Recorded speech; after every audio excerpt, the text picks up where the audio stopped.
Party అధిష్టానం ఏ నిర్ణయం తీసుకున్నా ఆ నిర్ణయానికి అందరం కూడా కట్టుబడి ఉండి పార్టీని ముందుకు తీసుకోవాలని చెప్పి అందరినీ కోరుతున్నాం.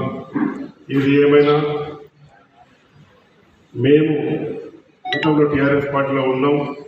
టీఆర్ఎస్ పార్టీ నుండి మనోహర్ రెడ్డి గారు తాండూలో టికెట్ తీసుకున్న తర్వాత రామ్మోహన్ రెడ్డి గారి ఆధ్వర్యంలో కాంగ్రెస్ పార్టీలో జాయిన్ అవ్వడం జరిగింది. ఆ రోజు కాంగ్రెస్ పార్టీ సభ్యత్వం కూడా రామ్మోహన్ రెడ్డి గారే మాకు ఇవ్వడం జరిగింది. ఆ రోజు మన ఎమ్మెల్యే గారు నామినేషన్ వేసిన రోజు మేమందరం కూడా ఆ రోజు కాంగ్రెస్ పార్టీలో జాయిన్ అయ్యి ఒక కాంగ్రెస్ పార్టీకి అండగా నిలబడ్డం. మాతో అయిన కాడికి కష్టపడి కాంగ్రెస్ పార్టీ గెలుపుకు శాయశక్తులా పనిచేసినాం. రేపు ఏది ఏమైనా మన కాంగ్రెస్ పార్టీ ఎవరికైతే టికెట్ ఇస్తుందో వారి గెలుపుకు శాయశక్తులా పనిచేయడానికి కూడా మేమందరం కూడా సిద్ధంగా ఉన్నాం. గతంలో కాంగ్రెస్ పార్టీకి పనిచేసిన నాయకులకు కూడా మేము చాలా గౌరవిస్తాం. వాళ్ళందరూ కూడా కలుపుకొని